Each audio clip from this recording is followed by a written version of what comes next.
Hello, landlords. I hate to break this to you, but you're probably getting taken advantage of. The truth is, so many tenants know tactics that they can use to take advantage of landlords. You may be in the middle of one of these right now. We're talking all about tenant scams. Let's get started.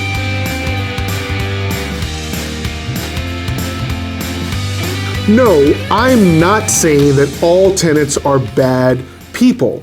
I'm not even saying that every time you hear any one of these things from your tenants, that your tenant is definitely lying. What I am saying is, if you hear any of these things, I'm talking about 9 common ways that tenants take advantage of landlords. If you hear any one of these, you need to hear it, take it with a grain of salt, because there are instances where tenants will say perfectly plausible things that just aren't real.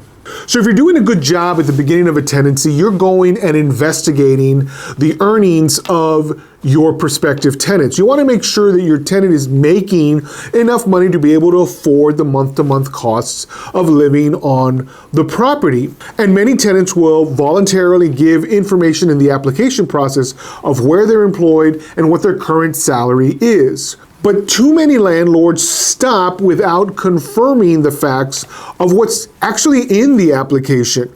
They'll take it at face value that the employment that they're being told is present employment or that it exists at all. One common tactic that unfortunately trips up a number of landlords has to do with fake employment verification. You're either given a fake name or a whole fake W-2 form, fake taxes. All of these documents are very easy to produce, and very commonly, tenants are more and more producing these fake documents to get into places that otherwise they just can't afford, which ends up being very, very bad for a landlord when only a few months in, the money stops coming.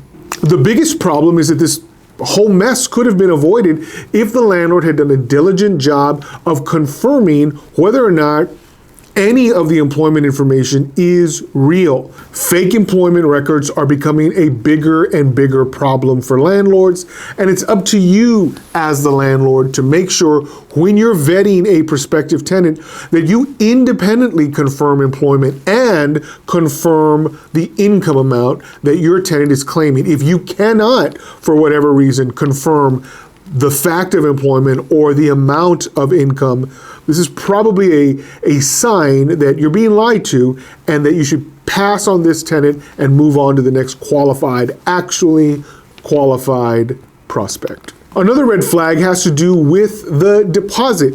If your tenant is telling you that they'll gladly pay you in a week or 2 weeks or perhaps over a couple of months the full deposit amount, don't buy it.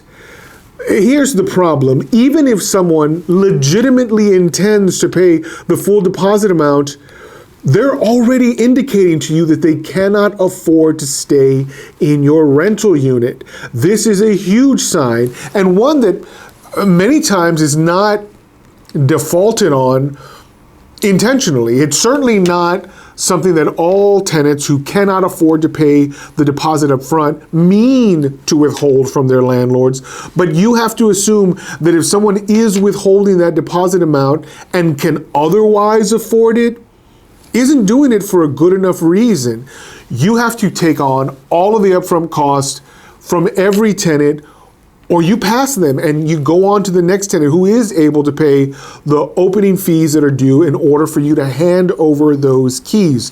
If a tenant is refusing to pay the full sum of the security deposit upfront while they can afford it, that's a problem. If they can't afford it, that's also a problem, and you shouldn't take on a tenant at the very beginning of a tenancy who's already admitting to you either A, I'm unwilling to pay these amounts that are owed, or B, I am unable to pay. This just isn't a good fit. You should pass this prospective tenant and go on to the next qualified applicant. Landlords, I want to thank you for watching this video and all of the content on this channel. Click that like button and let us know just how much you appreciate the content that we put out every single week. And if you have a question or a comment, leave that below. I'll be happy to look into that and give you my response. Some tenants pull a switcheroo. If you have a situation where a tenant has filled out all of the application, but isn't actually the one you're handing the keys to, that's a warning sign. That's a problem. Don't let your tenant switch someone in their place just because they changed their mind. Commonly, this is a tactic that people with terrible credit or terrible rent history use to acquire property that they're otherwise not eligible for. And maybe they can afford it, but this is not the kind of thing that you want to start a business relationship based on. If already your tenant, or who would otherwise have been the tenant if they qualified, if they're already starting off with a huge lie, the identity of the person who filled out the application and ultimately signed the lease, they're already telling you they cannot be trusted. Again, people have all sorts of reasons why they do this. The problem for you, the landlord, is it's already from the beginning an indication that the tenant is not being forthright. And there's almost nothing more important in a business transaction than the ability for one party to trust the other. In this case, you're already being given so much evidence that they just can't be trusted. Move on to the next qualified applicant. Another way that tenants scam their way into residential real estate is with a hot check. If you are taking first month's rent and security deposit on a personal check, you are assuming a certain level of risk.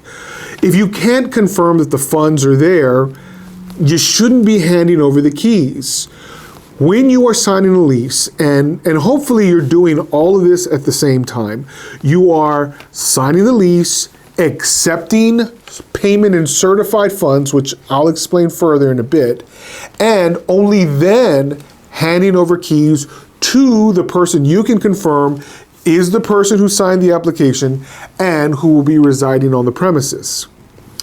In terms of certified funds, there are certain ways that you can confirm that the money you're receiving is legitimate. One would be through some electronic transfer, and many landlords are utilizing this method for funds to be wired directly into their accounts. But if you are signing a lease with somebody and they show up with a personal check, that's probably not good enough for you to feel secure that the funds are actually there.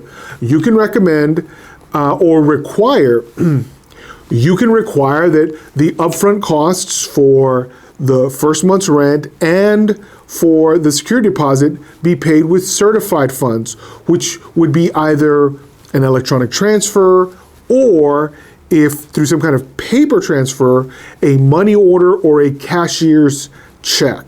By requiring that the upfront costs of the security deposit and the first month of rent be paid in certified funds, you are ensuring that at the very least, everything's gone off to a good start.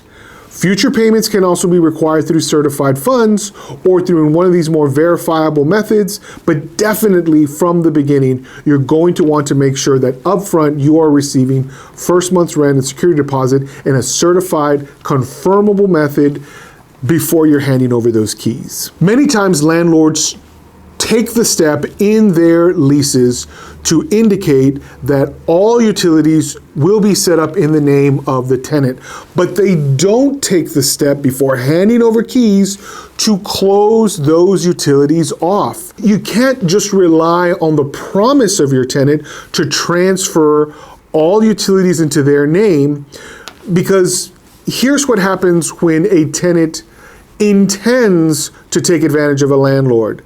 They'll promise up and down and swear on a stack of Bibles that as soon as they get around to it, they will transfer responsibility for the utilities into their name. But what they know is that as long as they remain in your name, ultimately you're on the hook, not them. Additionally, once they've established residency, i.e. they've signed a lease, paid first month's rent and security deposit, and have been handed the keys, technically you have no authority to force them to transfer the utilities into their name. In fact, even if they never contribute a nickel toward those utilities, you yourself do not have the authority to shut off those utilities. And a tenant who goes into the transaction knowing these facts can easily take advantage of their landlord. Your best bet always, when transferring possession over to your tenant, is to hand over keys to a unit that has no utilities in your name. Everything needs to be turned on and can only be turned on once the tenant presents their lease to whatever utility company requires proof that they're entitled to that utility. You don't bear the burden of having to supply electricity, water, gas, trash service, any of these things to the tenant.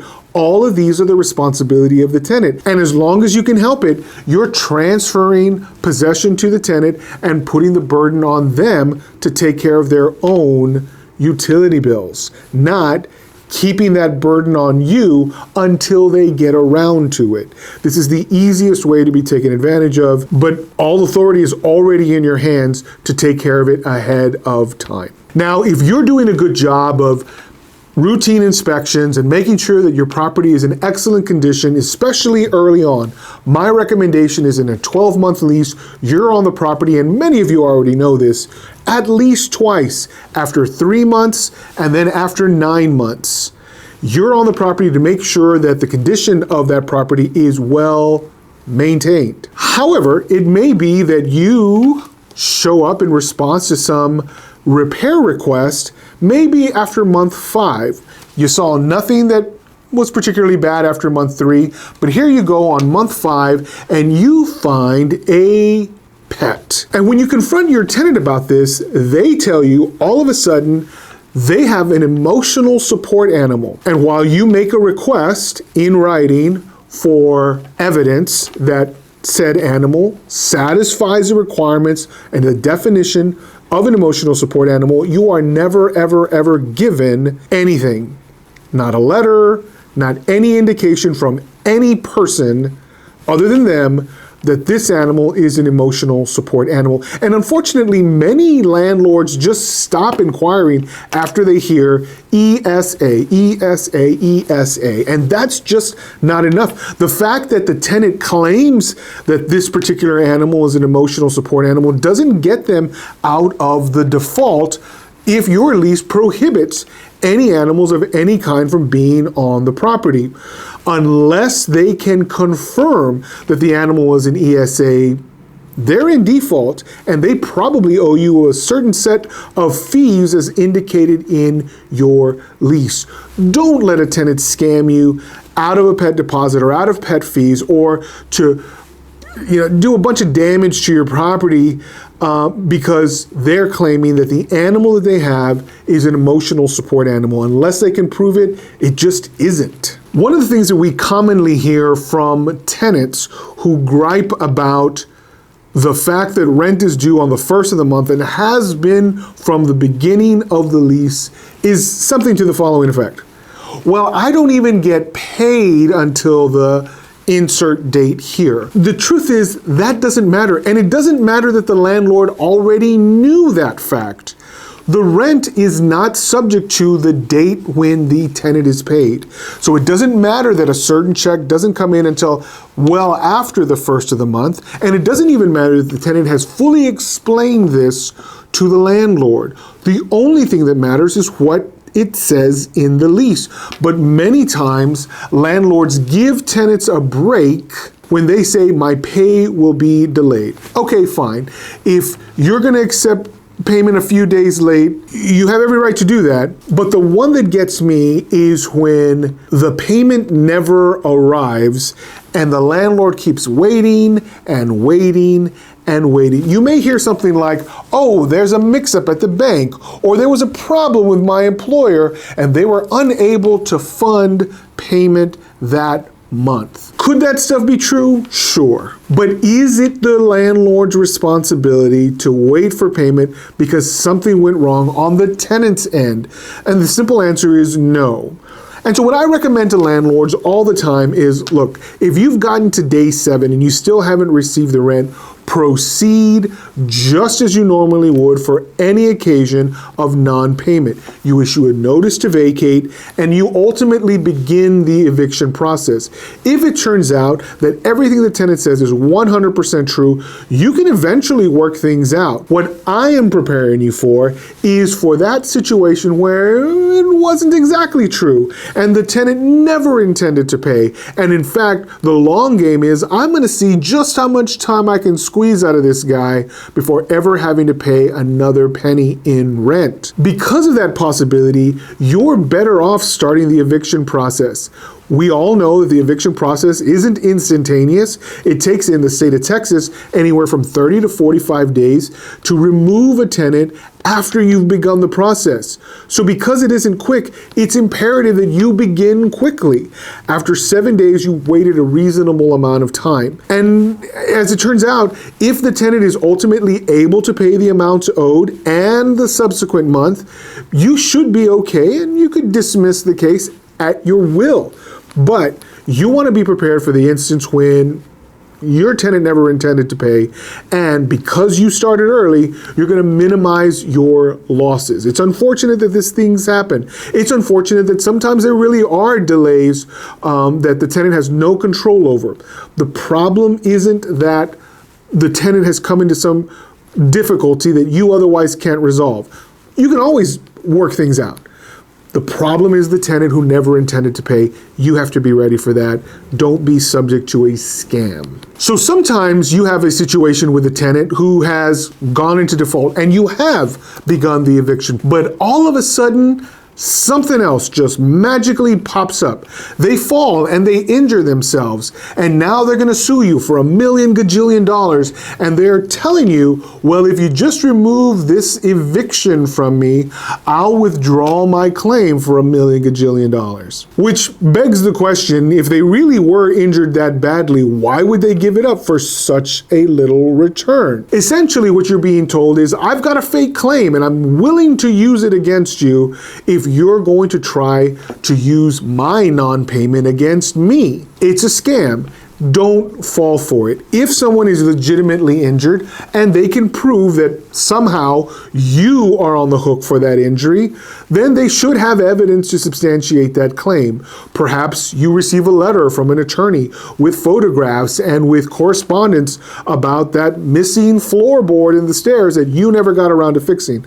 But if those facts don't exist, it's going to be difficult for someone to make a legitimate claim that they were actually harmed and then point to you as the source of that injury. So unless someone has some legitimacy to their claim and actual evidence of injury and some real basis that you somehow were at fault, you have to take that in and presume they're just making it up in response to your claims against them for non-payment.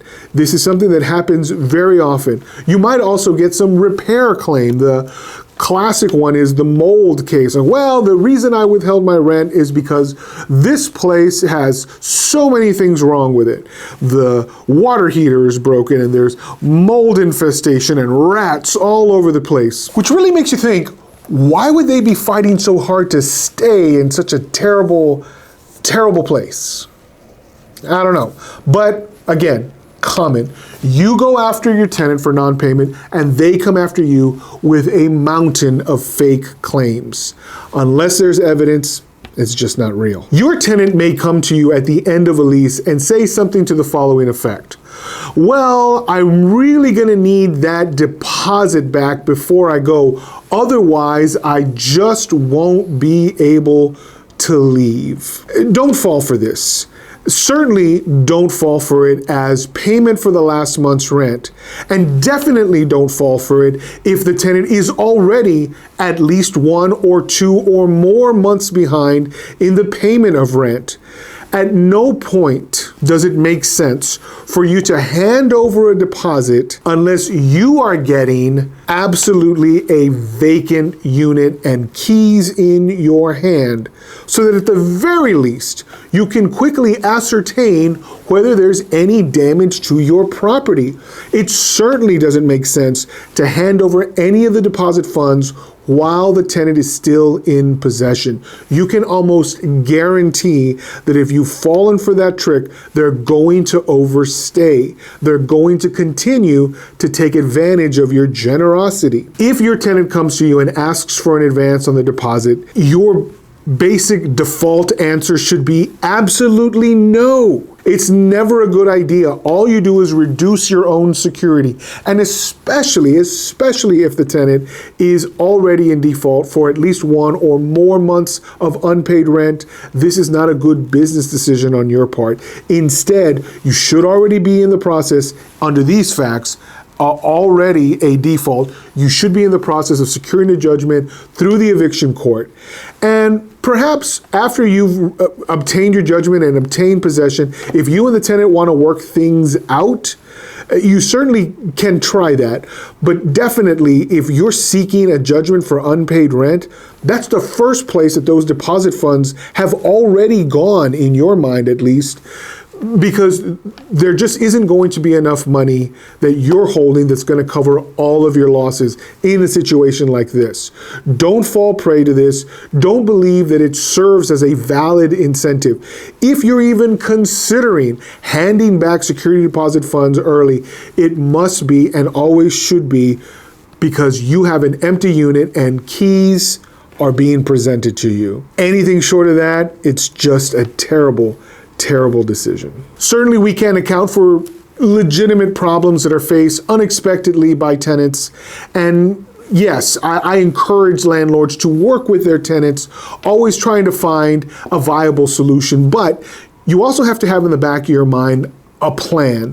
What if what you're hearing just isn't legitimate? You want to make sure you've got your own line in the sand. Whether you state this explicitly or not to the tenant, it's important for you to know just how far you're willing to go before you begin to institute notices of default and maybe even a notice to vacate. Additionally, you may have reservations about all sorts of things. It sometimes gets difficult enforcing the lease. One particular enforcement that many landlords struggle with is raising their amount of rent. Is this a moral decision or is this purely business?